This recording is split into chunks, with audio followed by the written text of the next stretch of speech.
Es hora de Café y Palabras, conociendo más de la política, la economía y la sociedad de Costa Rica y el mundo, con el politólogo Claudio Alpizar Otoya, porque la política sí importa.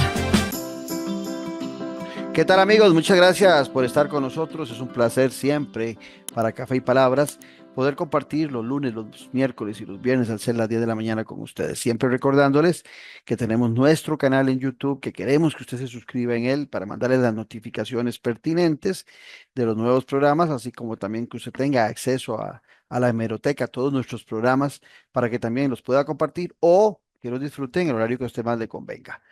Suscríbase a Café y Palabras, como también lo puede hacer a Noche Sin Tregua, que es los domingos al ser las 8 de la noche. Hoy vamos a hablar sobre educación y vamos a hablar con Rafael Mora Goñi, un experto, un educador que ha trabajado en el sector público, en el sector privado, y además de eso investiga y tiene buena información sobre la educación, sobre el estado de la educación en Costa Rica. Esa va a ser la parte importante de nuestro programa, pero antes de eso, así pienso. Así pienso, con Claudio Alpizar. Nuestro país es un país que ha estado caminando por la senda del desarrollo. A mí me duele mucho cuando la gente, los propios costarricenses, se refieren a nuestro país como un país subdesarrollado.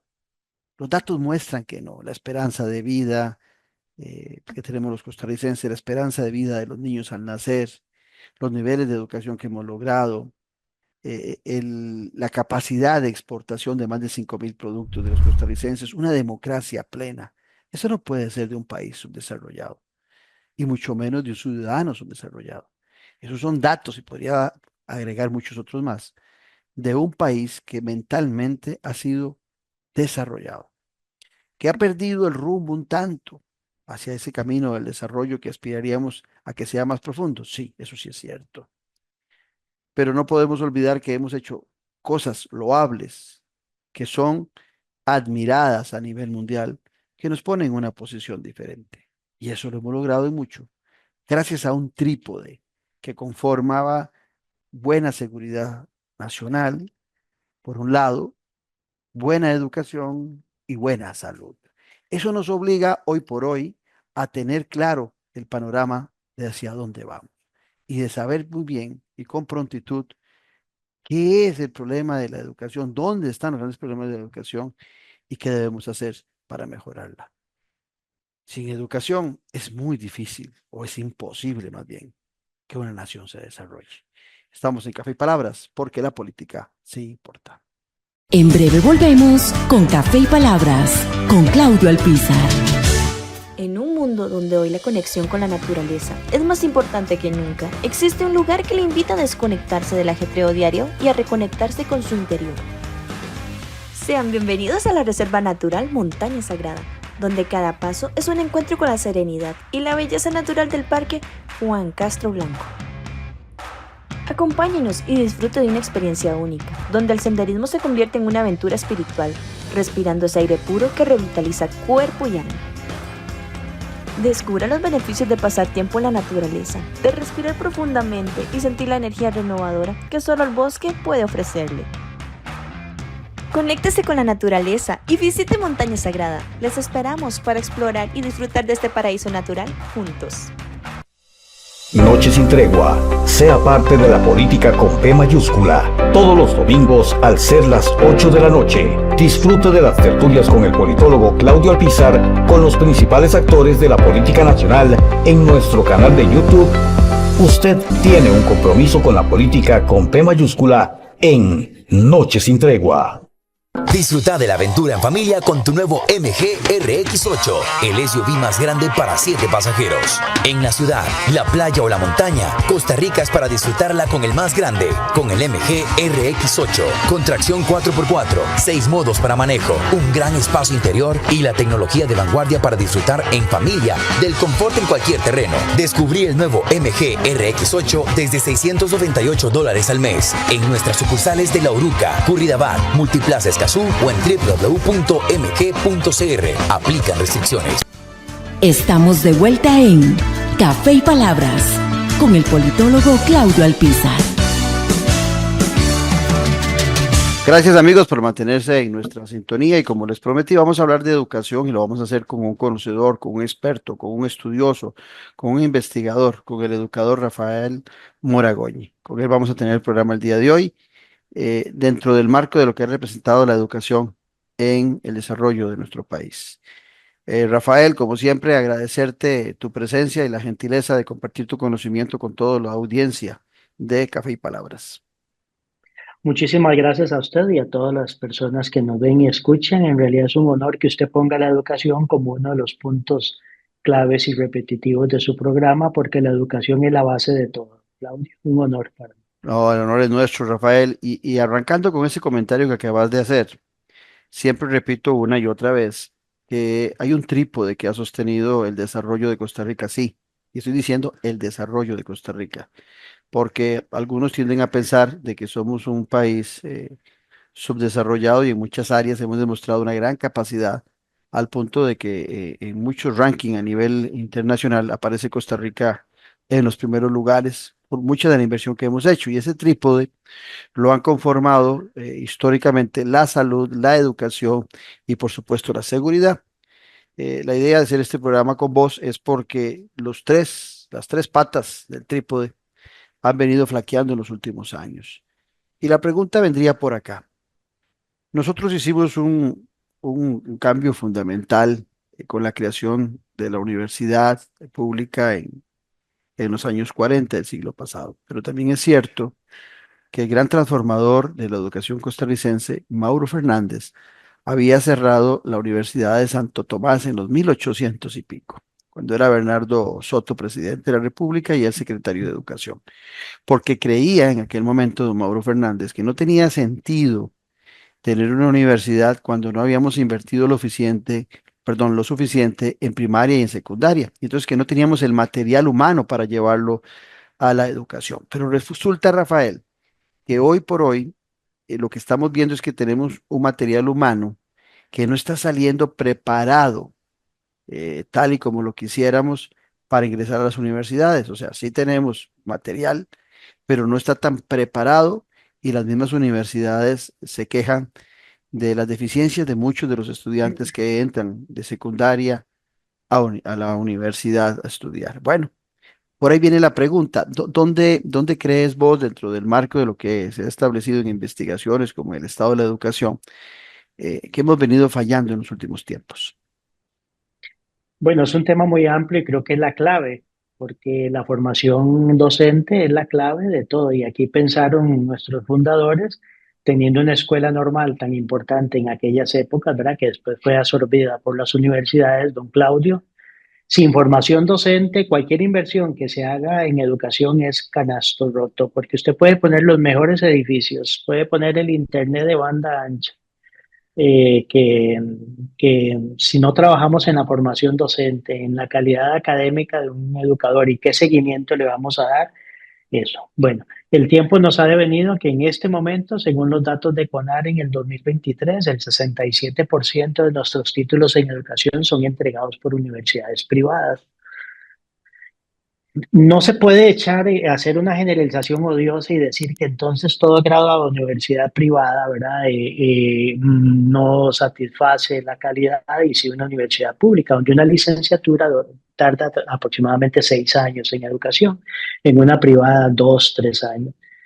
Ventajas de la educación privada, don Claudio, que lo dan educadores que trabajan en escuelas y colegios, son los profesores de universidades y conocen la realidad de los colegios. En cambio, la universidad pública, pues las facultades son especialistas, enormes personas conocedoras de la teoría de la educación, pero quizás un poco alejadas. Ante esa realidad, don Claudio, tenemos que activar la prueba de idoneidad que ya se aprobó, como se hace en derecho, como se hace en medicina, y si esa prueba que lleva durmiendo el sueño de los justos varios años por muchas trabas, podría ponerle un poco de control a eso. Pero empecemos con que las carreras sean acreditadas. Muchas personas deben estudiar y trabajar, y entonces la gran pregunta, don Claudio, es ¿quién estudia educación?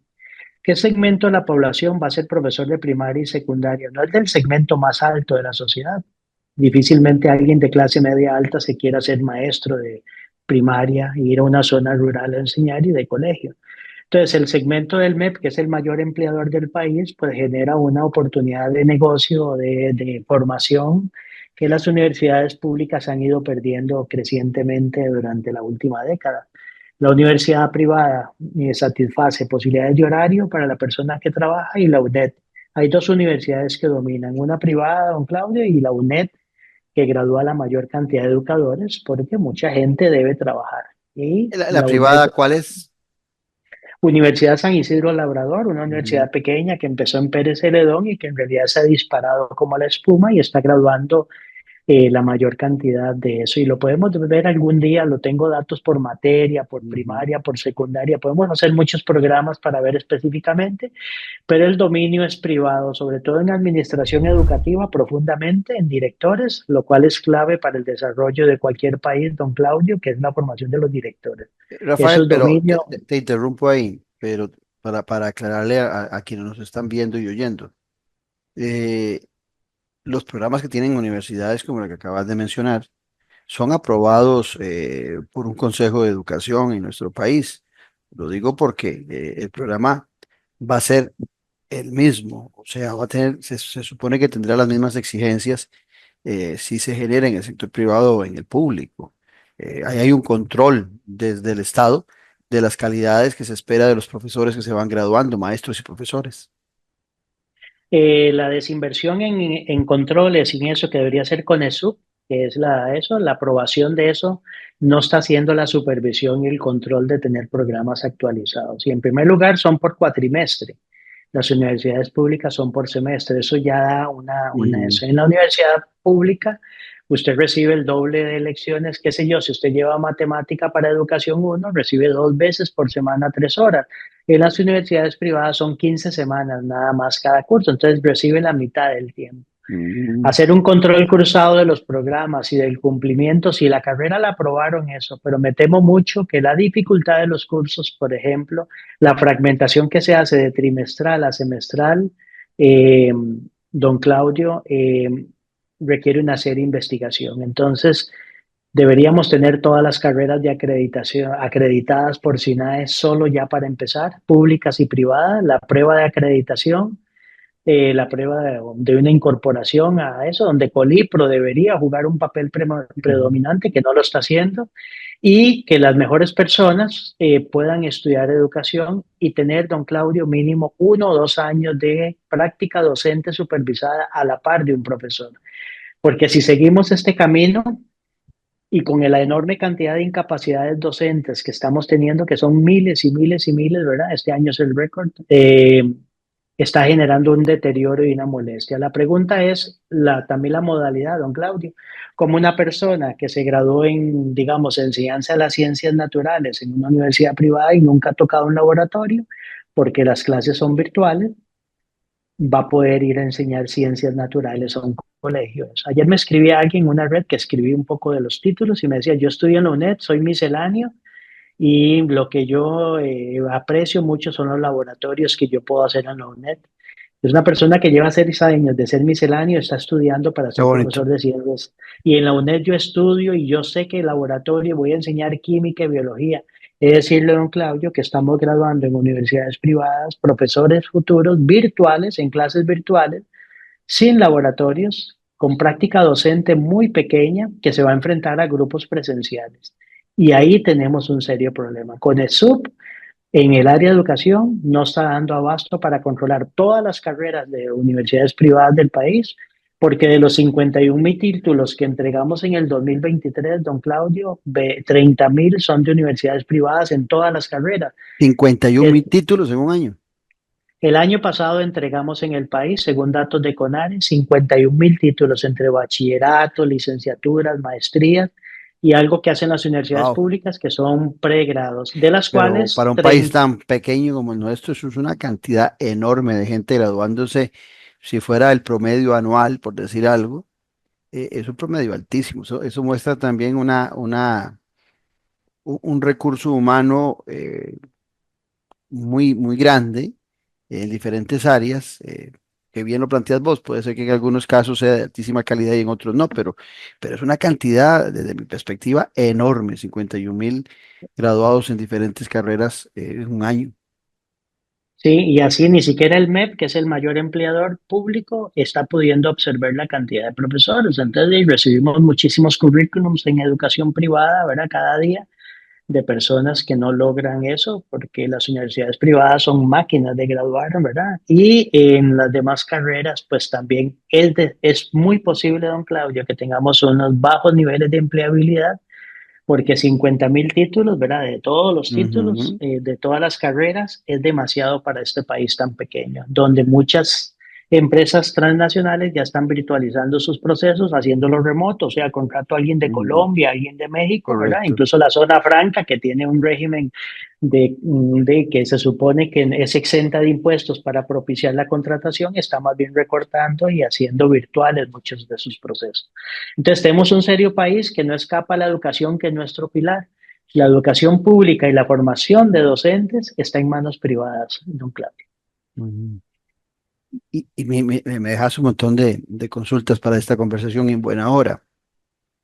Eh, digamos que por cantidad de maestros y profesores no hay crisis, porque hay mucha cantidad. Más bien hay imposibilidad inclusive de contratación en el sector público y en el sector privado. El problema está en las calidades. Ahora bien, esa falta de calidad, y me llamó mucho la atención algo que decías y me hacías recordar a los médicos, cuando decías que quienes se gradúan o ingresan a trabajar en la educación deberían estar a la par de un profesor ya con experiencia por 2 años. Bueno, eso sucede. Si a algunos se preocupan por eso o les pareció una novedad o algo muy loco, pues eso hacen los médicos, ¿verdad? Donde no por 2 años, a veces por más tiempo, están siendo monitoreados por un buen espacio en la Caja Costarricense de Seguro Social, trabajando al lado de médicos ya con experiencia. Pero vamos a ver, por acá viene la pregunta.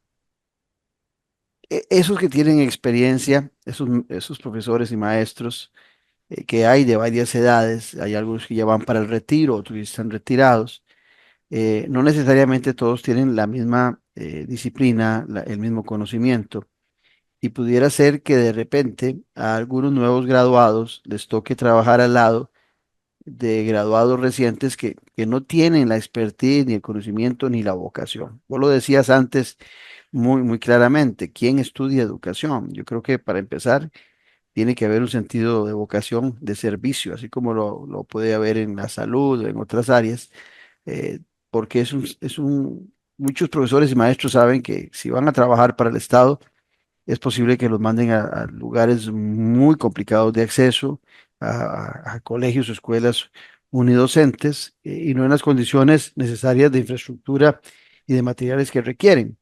Pero vamos a ver, para tratar después de este largo comentario, de hacerte la consulta. Tenemos una cantidad suficiente de graduados. Vos nos decís que no está el CONESUB velando por la calidad de los diferentes profesores que están graduando y que la mayoría debe haber problema en la mayoría de ellos en el sector privado, donde no, en las universidades privadas, donde el CONESUB no está teniendo el brazo que se requiere. También nos dijiste algo fundamental que me parece muy importante, Rafael. Sí, los que entran a las universidades privadas a estudiar educación, a sacar maestrías y doctorados, son gente que reciben las clases de personas que están en el campo, que conocen lo que está sucediendo en el sector educación. Mientras que en las universidades públicas son educadores muy bien preparados, pero que no están en el diario de venir de lo que sucede en la educación pública. Bueno, ¿cómo hacemos? Esa es la pregunta, al final de cuentas. ¿Cómo hacemos para unir esos dos mundos, u- ambos con defectos, ambos con virtudes, en beneficio de los jóvenes y los niños costarricenses para una mejor educación que, según lo que dice el Estado de la Nación en su capítulo para el Estado de la Educación, que vos conoces perfectamente, muestra grandes deficiencias no solamente durante el actual periodo, sino ya de hace varios años, sin un punto de inflexión para la mejora de la educación? Sí, yo creo que todo pasa por lo político, digamos, que es su especialidad. Una persona con una ruta de educación verdadera para el febrero de 2026 debería conseguir ser socio, no satanizar la educación privada ni la pública, sino hacerlos socios y hacer una verdadera escuela de formación docente donde el Estado pueda facilitar y controlar sin caer en un estatismo profundo, ¿verdad? Y cortarle las alas a la autonomía que tienen ambas universidades, pero se requiere política. Aquí se requiere una ruta de verdadera educación que diga, señores, estas universidades, dos o tres, y ustedes dos vamos a hacer una verdadera escuela de formación y los sábados vamos a tener nuestras sedes públicas y privadas para un verdadero proceso de capacitación y acompañamiento docente. Y así se hizo en los años 80, 90, se daban clases los sábados porque había mucha inopia de profesores, pero si se pudo hacer en esta época, todo el asunto es político. No tomar el 8 de mayo o segunda ronda y que te ganes la lotería de la presidencia o alguien y entonces empieza a entender qué está pasando. Estas cosas claras. ¿Qué se va a hacer con informática educativa? ¿Qué se va a hacer con formación docente? ¿Qué se va a hacer con evaluación de los aprendizajes? Que un día de estos escribí al respecto. Eso deberíamos conocerlo en los planes de gobierno y en los debates. Lastimosamente, don Claudio no está presente en los debates. La gritería, lo que se llama el discurso del megáfono, está Ujú. obviando entonces la educación. Darle a alguien el Ministerio de Educación Pública es darle el timón de un barco que lleva 1 millón de seres humanos y 88.000, 90.000 funcionarios. No es poca cosa para que alguien le diga, hey, yo estaba en una hamaca y me llamaron para ser ministro de Educación. Es realmente profunda la realidad y podemos hablar horas de mucho de lo que son infraestructura, que debería crearse un plan de demográfico. Toda ruta educativa debería hablar de demografía, dónde debemos construir escuelas y de dónde debemos unificar escuelas, pero el asunto de formación docente es clave. Si su hijo tiene un buen maestro, don Claudio, si su hijo tiene buenos profesores de colegio, cualquiera persona a la que nos está oyendo sabe que ese profesor. Pero mire usted, unos días de lluvia tenemos 5.000 escuelas, 6.000 centros educativos, hay 400 en condiciones muy difíciles y nuestro abrazo solidario para las personas que han sufrido, pero cerramos todo el país. Todo el país está sin clases hasta el próximo miércoles, donde mucha gente en el Tiempo que no GAM se podría recupera. estar. No se recupera y vamos a perder, porque en vacaciones de 15 días generalmente se pierden unos 12.000 a 15.000 estudiantes, sobre todo de secundaria. Y don Claudio, no van a volver este fin de semana, esta No. semana que empiezan las clases. Y en Eh, época de pandemia se perdieron, que se ha analizado también mucho, meses que terminan siendo años en la educación de un estudiante. Sí, entonces imagínese, como usted hablaba de países que somos, que nos miran como de tercer mundo, un sector de lluvia nos suspendió todo el país en clases, don Claudio, por 2 semanas. Eso no es posible, eso es un dolor para nosotros los educadores de mucho corazón, aunque fuera virtual, es como que la ¿Y, pandemia y fue por hace qué? 5 años y no estábamos preparados, por Ahora lo menos para ver. pregunto, ahora pregunto, en ese caso en particular, se cerró en todo el país, pero no en todo el país teníamos la crisis que se está viviendo en Guanacaste o en el sur.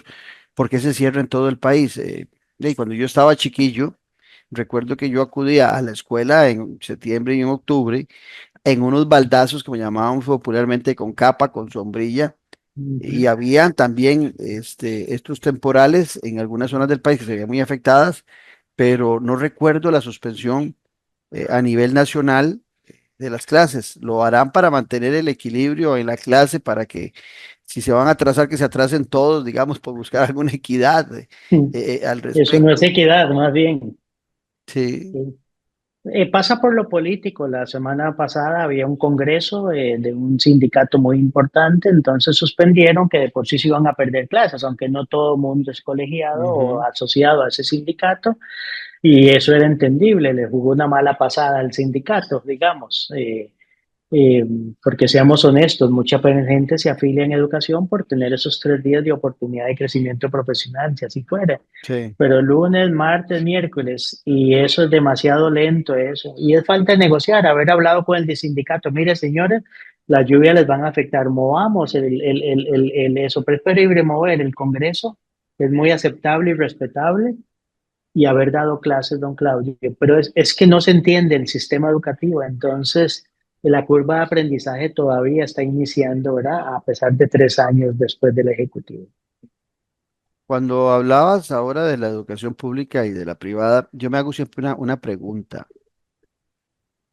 Hace algunos años, eh, toda la educación estaba prácticamente de los costarricenses en manos públicas, me refiero a primaria y secundaria. Eran muy escasos los colegios y las escuelas privadas, pero muy, muy escasos.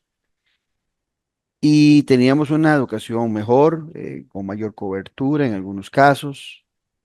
Los recursos alcanzaban, siempre hay necesidades, pero alcanzaban. Y de repente aparece la mano amiga de la educación privada. Y entonces, de alguna manera, dentro del marco de la educación nacional, muchos empiezan a matricular a sus hijos en escuelas privadas y en colegios privados. Eso digo yo que es una mano amiga para el sector educación. Y de alguna manera se libera también el sector público, el Estado costarricense, de una responsabilidad establecida en la Constitución cuando habla de educación primaria y secundaria gratuita para todos los costarricenses.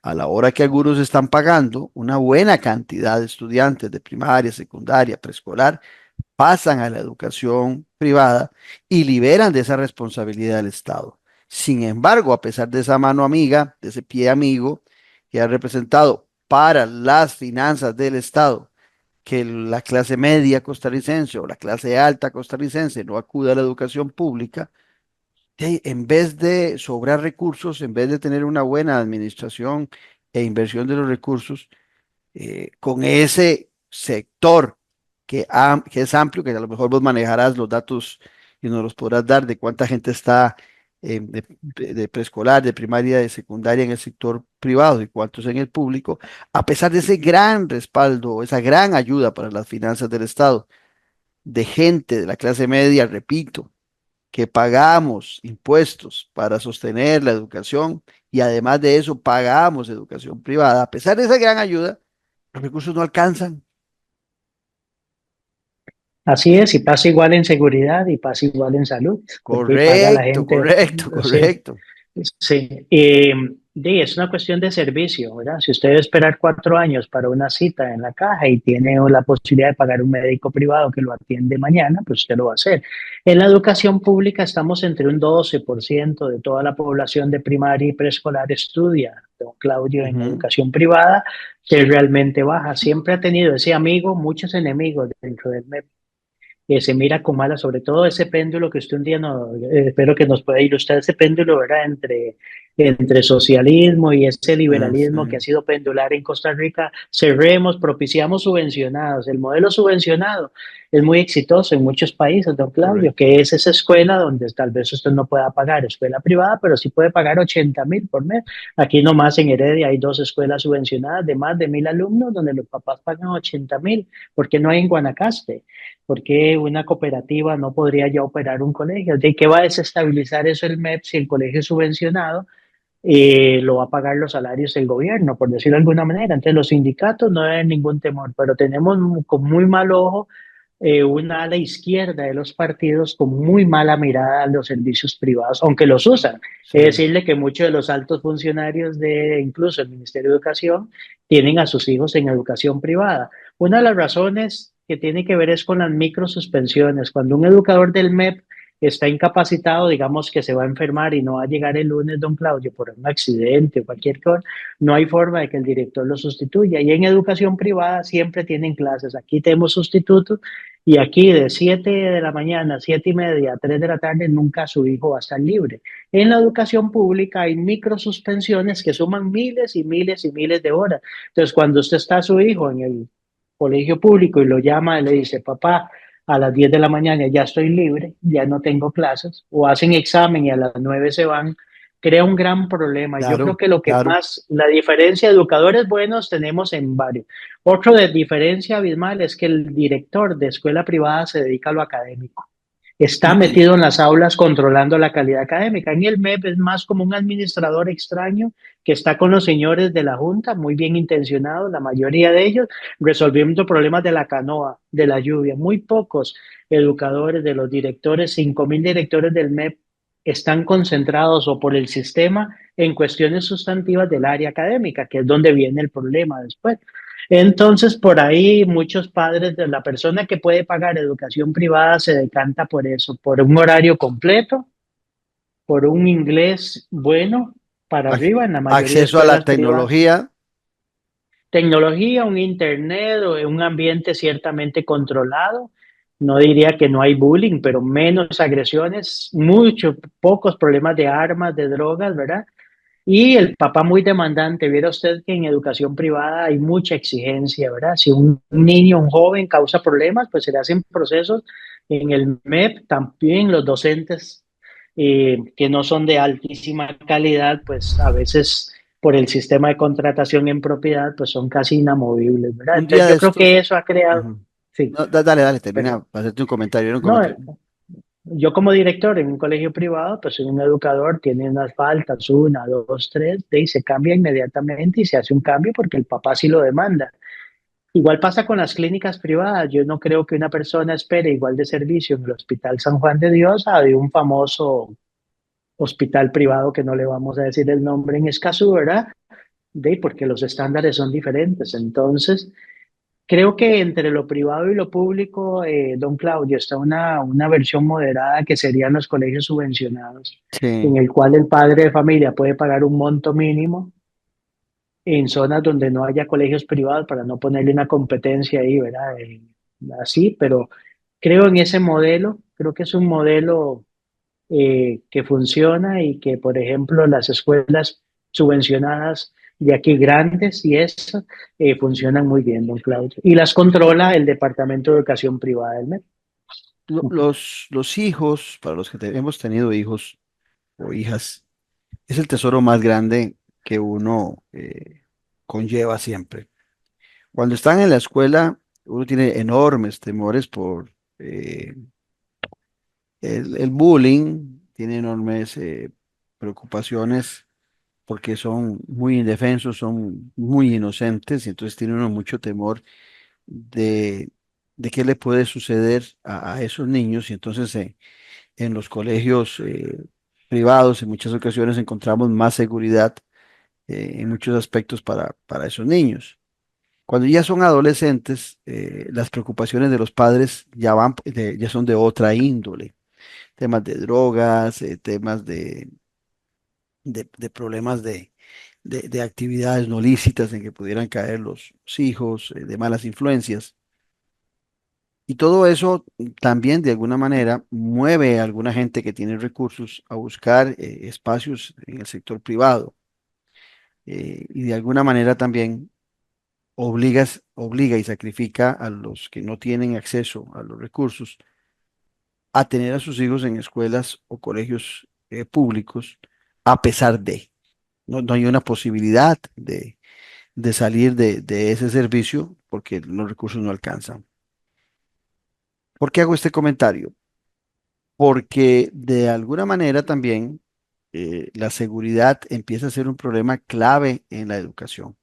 Un día de estos, Rafael Moragoñi, estuve yo en una reunión que me invitó un buen amigo que es director de una escuela en Tibás, en el lado de Colima, de Tibás, y ingresé a la oficina del director y caminando por los pasillos me topé a dos tipos, bueno, dos policías con ametralladoras caminando por, eh, por la escuela y colegio.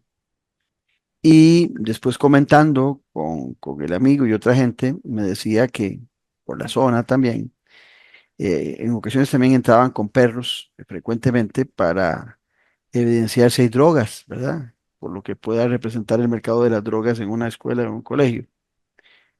Yo tengo 61 años, no recuerdo yo cuando yo estaba en la escuela ver hombres fuertemente armados y perros sabuesos viendo a ver si hay olor a droga en el edificio. Eh, Te hago esta referencia, Rafael, porque entonces esto muestra un cambio muy amplio, muy grande de lo que se está viviendo en la educación pública el día de hoy y las preocupaciones que tenemos muchos de cómo ha cambiado el ambiente y cómo influencias externas malignas pueden interferir en la formación de nuestros niños y de nuestros adolescentes. Sí, Sí, señor, muy triste escuchar eso y es una gran realidad. Y hay familias que pagan peajes para pasar a esos colegios y escuelas. Es realmente doloroso. No sé el sentimiento que tenemos de pesar. Eh, y volvemos a lo mismo, la formación docente. ¿Están preparados los profesores nuevos para esos Bueno, contextos violentos de drogas, de eso? Entonces, ese es el problema. buena pregunta. Entonces, volvemos al siguiente, profesores formados en sector privado educativo para trabajar en sector público demandante, clases virtuales privadas para enfrentarme a grupos demandantes de 20, 30 chicos. Entonces, no me Ujú, rima porque las pruebas psicológicas que debería tener alguien para ser educadora académica, el acompañamiento, y es diferente si alguien va a estar 2 años en ese colegio a la par de un profesor aprendiendo cómo es, a que usted lo nombre y entre el lunes ahí como nuevo. correcto. Ese es un serio problema, es un círculo vicioso que debemos convertirlo en círculo virtuoso. Estoy convencido, don Y agregarle, Claudio. Rafael, el tema de cuando ya son adolescentes, que ya lo vemos, inclusive sicarios adolescentes en nuestro país, la amenaza que puede representar un joven de estos con empoderado para una maestra, perdón, para una profesora o para un profesor de secundaria. Sí, señor. Entonces, si un muchacho se gradúa a 17 o a 17 años de secundaria académica, saca una carrera express en educación y ya a los 20, póngale 21, es profesor licenciado en eso, con 21 años va a poder dominar eso. Yo lo dudo muchísimo. Y entonces, posible el MEP, aunque no tenga tantas plazas nuevas cada año, sí la enorme cantidad de incapacidades que está teniendo el MEP por esos entornos, le está dando trabajo a nueva gente que llegue y cubre esas incapacidades, que está un mes aquí, está un mes en Limón. Se nos salió de las manos la educación pública, don Claudio. Hay que parar esa máquina porque está descontrolada. Se está pensionando gente, se nombra de una vez a otra persona sin analizar estas plazas están bien. Este gobierno está dando, digamos, muchísimas plazas en propiedad. Algunos gobiernos han jugado con eso, ¿verdad? Porque Ujú. eso tiene un interés importante político o politiquero, no lo sé. Politiquero. Eh, eh, Parar esa máquina. Si se paró por lluvias una semana, 2 semanas, don Claudio, deberíamos parar esa máquina y tomar serias decisiones de estructura. Pero es una máquina enferma que no la queremos parar por mutua decisión, sino solo por eventos externos, ¿verdad? Ya una pandemia nos paró casi 2 años y no somos capaces de recomponer, porque entonces las autoridades dicen que es inmanejable el MEP, que hay corrupción, que el otro, los funcionarios muy buenos, la mayoría que conozco y puedo meter las manos, hablan de las improvisaciones que se hacen porque dices, conocen los criterios técnicos. De ahí estamos trabados, don Claudio. Sí. Vamos a esperar el estado de la educación dentro de un año y hace 2 años fue un grito de un niño desesperado, 3 años, ahora el año pasado fue una educación con ese, ¿qué sigue?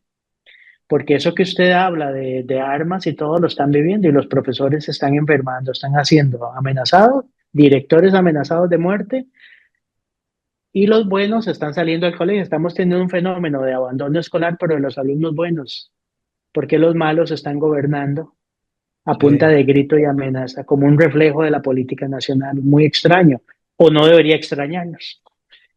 Ahora bien, me contabas fuera de micrófono que sos educador desde 1990, o sea, tenés una vastísima experiencia, 35 años aproximadamente, estás dedicado a esta actividad.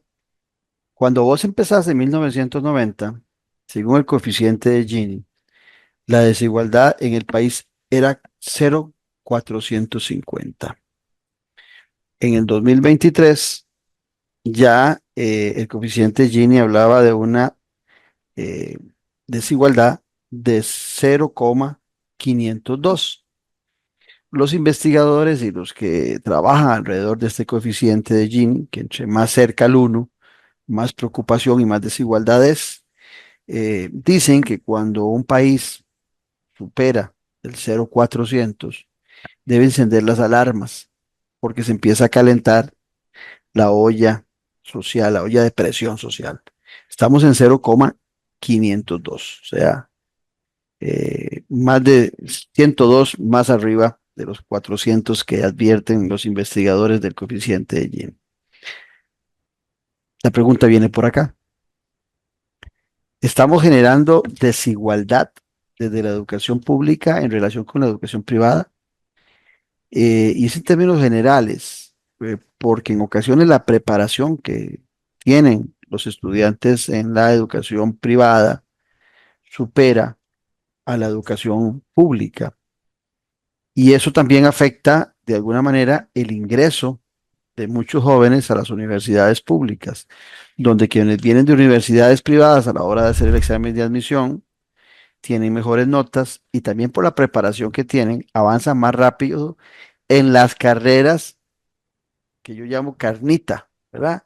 Los famosos STEM, ciencias, tecnología, medicina, informática, las carreras que hoy son más demandadas en el mercado, en el sector público terminan siendo en gran mayoría los matriculados gente que viene muy preparada de la educación privada, o sea, gente de clase media, media alta y clase alta. Y quedan los espacios de carreras como la tuya, educación, como la mía, ciencias políticas, para gente de menores recursos o de una educación no tan profesional, no tan de calidad como se esperaría. Estaremos generando desde la misma educación primaria y secundaria ese nivel de, de desigualdad que muestra el coeficiente de Gini, que nos dice que estamos en 0,502. Sí, la respuesta es sí. Creo que a excepción de salud, que alguien diga, hey, no tengo nada que estudiar, voy a ponerme salud. Me pareció un día de estos, he observado mucho los nuevos policías que están en los parques, y eso, muchachitos jóvenes, don Sí, muy Claudio, de jóvenes, muy 24 jóvenes. años, delgaditos, con un celular y eso. A veces Y yo me algunos pregunto si es que son, ellos están jóvenes o si es que yo me estoy haciendo viejo y veo muy jóvenes a los otros. no, seguro, son jóvenes, yo he hablado con algunos, son exalumnos, ¿verdad? Que yo tengo ahí la cercanía, algunos son exalumnos de profesor, un salario fijo y con el salario global está más apetecible. Ujú. Me dice, entonces ahora, si no era apetecible la seguridad y la educación, ahora se van a hacer más apetecibles, don Claudio, por el salario global que está haciendo que de entrada, pues están ganando más que un profesor o que un señor oficial que lleve 15 años. Es simplemente mera de forma de garantizar un trabajo digno, pero para ser policía hay que tener vocación y para ser educador también. Y pues la efervescencia social, la parte económica, el narcotráfico y muchas variables más nos han dejado en una baja también. Y los gobiernos en general van en un descenso, viendo los gráficos aquí de inversión en educación, es tal vez el que más ha sufrido baja de inversión en lo que son becas, en lo que Ujú. son comedores estudiantiles y transporte. Porque si bien es cierto, hay gente muy vivilla que ha vivido el asistencialismo gubernamental, también hay familias, don Claudio, que aunque es gratuita la Lo educación, necesitan. sí genera algunos gastos. Y aunque la educación pública, me decía un excelente profesor que tengo aquí en el colegio de la UCR, que él tenía beca.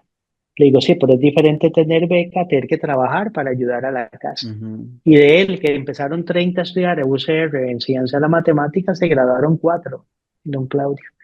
Entonces la parte académica y la parte económica, ¿verdad? Les golpeó mucho para tenerse que salir a trabajar. No todo el mundo soporta, no es mala intención, voy a irme a una privada, pero es que hay que trabajar y yo necesito ir a trabajar rápido.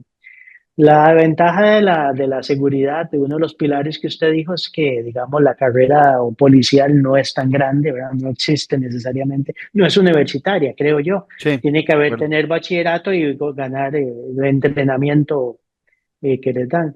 Pero en educación vemos una merma, digamos, en la parte de inversión social, no propiamente eso, porque los salarios se han dignificado muchísimo en el sector educativo, pero la parte de compra de uniformes, la parte de transporte, la parte de mantenimiento de las escuelas está realmente en un caos terrible y es insostenible cuando un niño de primaria, los baños no sirven, tiene que llevar papel higiénico, el maestro se le cae la pizarra, don Claudio, no hay tiza, no hay marcadores, los pupitres están quebrados y bajo ese entorno viera que el sector educativo público público, que yo preparo muchachos para pruebas de admisión de los colegios públicos desde casi toda mi vida. Y uno ve la desesperanza que les están dando. La desesperanza es lo peor que le puede pasar a un pueblo, porque ellos dicen, don Claudio, ¿para qué voy a estudiar? Sí, Hablamos de ese, y peor me molesta cuando les dicen generación perdida, ¿no? Perdidos nosotros que no supimos cuidar nuestro sistema educativo como generación perdida. Debe ser doloroso tener 16, 17 años y que le digan a uno generación perdida, don Claudio. claro. Entonces no hay trabajo, son unos vagabundos, solo pasan en redes sociales. No, la mayoría de nuestros muchachos están buenos, la mayoría de nuestros profesores son buenos, pero el sistema los está abortando, los está sacando de alguna manera. Donde las buenas personas que deberían estar en política, las buenas personas que deberían estar en las municipalidades también están siendo atacadas, ¿verdad? Por una mala crianza nacional que se ha institucionalizado y o el que puede se va del país o se queda callado y tranquilo. Y yo creo que esa indiferencia del director que le da miedo, ¿verdad? Del profesor que le da miedo corregir y al padre de familia, también debemos entender que la mitad de los hogares son madres jefas de hogar, don Claudio. Entonces ese muchacho que sale del colegio, ¿dónde va a ir? ¿Quién lo recibe a las 10 de la mañana cuando ya en el colegio lo dejaron salir? Si no hay nadie en casa. Andar por el barrio, don Claudio. Entonces son víctimas muy fáciles de, digamos, de la delincuencia o de malas. No es como antes, si iba a jugar uno, la peor torta era quedarse jugando bola, ¿verdad? Hasta las 7 de la noche, con cuereada incluida, pero ahora el mundo es distinto. Es un miedo que está y la desesperanza. La Ah, pregunta es cómo le devolvemos esperanza a la gente, a los educadores. Más que correcto. los títulos y universidades privadas y públicas, es para qué estudiar, dice la gente. ¿Vale la pena? Y sí vale la pena. Creo que tenemos que hacer todos un llamado importante, que la vía más importante de desarrollo es la educación y no podemos claudicar, porque entre tanta negatividad y tanta cosa, esperemos que en febrero de 2026 se reponga el país, que la gente buena actúe en educación, que la cabeza en ministerios, en esos tan clave que ustedes sean personas que conozcan, que el ejecutivo sea de un estadista y de una persona que puedan tener un plan de gobierno sólido porque no podemos seguir en esto, don Claudio. Ahora, Rafael, la educación en ese marco último que dejabas, que me parece extraordinario, en esa desesperanza, la educación es un eje transversal, igual que la salud. Son ejes transversales. Podemos hablar del desarrollo en ciencia y tecnología, pero sin material humano, sin recurso humano, es imposible. Podemos hablar del desarrollar la infraestructura, pero si no tenemos el material humano nacional, se nos complica. Cualquier área que queramos ver, la educación es fundamental. En ese marco, la debilidad de este eje transversal desde la formación ciudadana, vea qué importante, porque yo tengo una de las grandes preocupaciones mías es cómo estamos formando hoy ciudadanos, donde yo veo tanta ignorancia en en el análisis de los problemas nacionales, tanta rabia y tan poco raciocinio en el análisis de muchos ciudadanos. Ahí es donde yo compruebo todo lo que dice el Estado de la Nación en su capítulo del Estado de la Educación, cuando habla de que la educación en Costa Rica anda mal. Y lo veo sencillamente en el ámbito político, donde veo a la gente reaccionando por el hígado y no por la racionalidad. Bueno, ese eje transversal, para ir cerrando nuestro programa, ¿dónde encontrás vos que está fallando más para la formación ciudadana y la formación de una mejor sociedad? Yo creo que la educación en general, no solo al profesor de educación cívica de secundaria, ¿verdad? Que se le abroga mucho eso, sino que la educación en áreas tempranas es muy importante. En preescolar y en primaria se sientan las bases de un futuro ciudadano. Don Claudio, hay que volver a eso. Y la clave está en algo que es muy sencillo y no requiere leyes ni nada, que es el reglamento de evaluación de los aprendizajes. El muchacho debe aprender que el educador tiene autoridad, pero le quitamos la autoridad cuando el trabajo cotidiano vale 50, 60% y Ujú. están pasando todos nuestros muchachos. Usted no siente temor como alumno. No digo el temor y el miedo de antes, de que me hagan aquella educación de que entraba con sangre, la letra está con sangre, sino de que la escuela es difícil, de que la vida se requiere esfuerzo. Entonces, una vida sin esfuerzo, en el colegio paso, aunque vaya un mes a clases del semestre nada más, las pruebas valen muy poco, la asistencia me ayuda a pasar. Construimos del 2006 para acá, don Claudio, un sistema educativo donde la exigencia y la dificultad de pasar se pasó al mínimo. Tal Ujú. vez con la buena intención de que eso bajara el abandono escolar, pero no funcionó. El abandono se mantiene, está subiendo, pero la exigencia escolar. Creo que la exigencia, el respeto, el sí señor, los buenos modales, empecemos. Yo creo que una campaña del por favor y gracias. Es que ni siquiera los adultos, yo que manejo todos los días en un club, ni siquiera señales ponen ya. Yo quisiera bajarme un señor de un buen carro y decirle, señor, ¿por qué no pone señal? Seguro me va a golpear y me va a madrir. Porque esa mala crianza ha invadido todo, hasta gente estudiada. Porque los grandes casos de corrupción se ven en gente con maestrías y doctorados, don Claudio. Entonces Hasta, no es una cuestión, hasta ¿sí? presidente de la República, presidente de la República vemos en esa actitud. Exactamente, sí. Entonces, le dice un muchacho, un profesor, un día esto es desgraciado, ¿verdad? Y entonces le dice, ¿por qué? Y el presidente lo dijo, ¿por qué no lo voy a decir yo? ¿Verdad? Y el profesor, ¿qué podía decirle? La enseñanza ciudadana empieza desde las figuras públicas, que son los políticos, los diputados, los padres, que necesitamos una asamblea legislativa de lujo, don Claudio, esa gritería y esa mala crianza, y Ujú. necesitamos volver a los buenos modales que está contagiando a todo el país. Y el por favor, el gracias, el sí señor, eh, necesita una serie de campaña. Por más reformas educativas que usted haga, si no transforma el reglamento de evaluación, la formación docente, la capacitación continua a los educadores, ¿verdad? La batalla está perdida. El mismo Porque Consejo de Educación Superior hay que sí, cambiarlo. señor, el Ujú. pachuquismo, la vulgaridad, la gritería, el que más grita gana eso. Y yo le decía a un jugador de fútbol, vea, por cada mala crianza que usted le grite al árbitro, vale por la pérdida de 1.000 horas de clases de un muchacho. Porque ese gritería que usted le pegó al árbitro, el entrenador que se enojó y le quiso pegar eso en televisión en vivo, don Claudio, vale por 1.000 maestros. Le digo, sea educado, no sea pachuco, por favor. No ve que los niños quieren ser como usted. Usted nunca verá a dos niños jugando en la calle diciendo, yo soy Rafael Moragoñi, maestro. No va a decir, yo quiero ser Messi, yo quiero ser un jugador de aquí, yo quiero ser Navas. Y desde ahí, desde todos los frentes, ¿verdad? Desde UNAFUT, desde todo eso, volver a los buenos modales. Creo que así es. Y se puede gobernar Rafael Moragoñi sin ruta en el caso de la educación, El, sí- porque, porque digamos, en esta administración todavía nos están debiendo la ruta de la educación, la está exigiendo la Contraloría y la ministra pidió tiempo para presentarla en enero o en febrero del próximo año, cuando ya le va a quedar al gobierno si acaso un año. Se puede gobernar, se puede orientar a la educación costarricense sin tener ese documento clave de hacia dónde va la educación, a sabiendas de que también, ahora que vos hablabas de que mucha gente se va de la educación, había un programa muy bueno que era el programa Avancemos para sostener al educado en secundaria. Y también el tema de las becas, que en el caso de Avancemos también, que se disminuyeron sustancialmente en más de 100.000, ajustando las becas a los recursos limitados que tiene el IMAS. sí, se puede gobernar un gran buque sin ruta, pero no sabemos dónde va a llegar y podría encallar el Titanic, uno de los barcos más grandes, se encalló, ¿verdad? Eso y sí se puede, lo que se puede es dirigir el barco, pero no gobernarlo. Gobernar es otra cosa. Y el Ministerio de Educación Pública es sagrado, es algo realmente cuidadoso. Pero tampoco pedimos en los planes de gobierno, yo no me acuerdo a nadie gritando, nadie supo que se cumplía, que se vencía lo de la Fundación Omar Dengo en campaña electoral.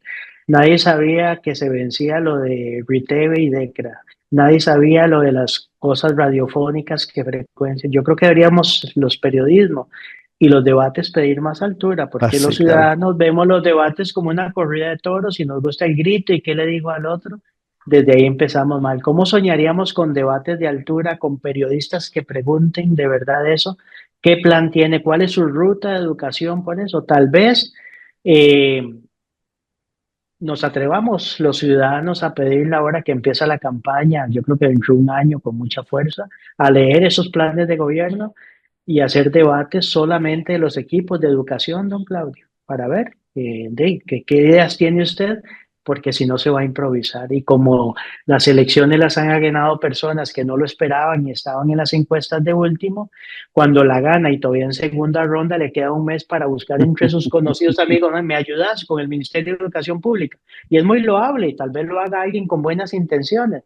No puedo decir que sea maldad ni mala intención, don Claudio, en el corazón no da para eso, es simplemente de que es un sistema que hay que conocerlo bien. Y ahí adentro, le cuento, hay gente muy, muy capacitada, preparada dentro del Ministerio de Educación Pública eso. Y poner un educador y una persona que conozca el ministerio podría acortar esa curva de aprendizaje, don Claudio. Así es, definitivamente. Y hay que prepararse cuando se propone el nombre para la presidencia de la República, pensando en que se va a ganar. Y hay que prepararse espiritualmente y moralmente pensando en que se puede perder. Definitivo. Muchas gracias, Rafael, como siempre, por la gentileza tuya de sacar un ratito para ilustrarnos sobre el tema de la educación. Te agradecemos muchísimo. Y a los oyentes y a los seguidores de Café y Palabras, invitarlos a nuestra próxima edición, recordándoles que este programa siempre se transmite los lunes, los miércoles y los viernes a ser las 10 de la mañana. Hasta tanto, hasta nuestra próxima edición. Un abrazo y que Dios les bendiga. En un mundo donde hoy la conexión con la naturaleza es más importante que nunca, existe un lugar que le invita a desconectarse del ajetreo diario y a reconectarse con su interior. Sean bienvenidos a la Reserva Natural Montaña Sagrada, donde cada paso es un encuentro con la serenidad y la belleza natural del Parque Juan Castro Blanco. Acompáñenos y disfrute de una experiencia única, donde el senderismo se convierte en una aventura espiritual, respirando ese aire puro que revitaliza cuerpo y alma. Descubra los beneficios de pasar tiempo en la naturaleza, de respirar profundamente y sentir la energía renovadora que solo el bosque puede ofrecerle. Conéctese con la naturaleza y visite Montaña Sagrada. Les esperamos para explorar y disfrutar de este paraíso natural juntos. Noche sin tregua. Sea parte de la política con P mayúscula. Todos los domingos al ser las 8 de la noche. Disfrute de las tertulias con el politólogo Claudio Alpizar con los principales actores de la política nacional en nuestro canal de YouTube. Usted tiene un compromiso con la política con P mayúscula en Noche sin tregua. Disfruta de la aventura en familia con tu nuevo MG RX8, el SUV más grande para 7 pasajeros. En la ciudad, la playa o la montaña, Costa Rica es para disfrutarla con el más grande, con el MG RX8, con tracción 4x4, 6 modos para manejo, un gran espacio interior y la tecnología de vanguardia para disfrutar en familia del confort en cualquier terreno. Descubrí el nuevo MG RX8 desde $698 al mes en nuestras sucursales de La Uruca, Curridabat, Multiplaza Escazú o en www.mg.cr. Aplican restricciones. Esto fue Café y Palabras, porque la política sí importa, con el politólogo Claudio Alpizar Otoya. Café y Palabras.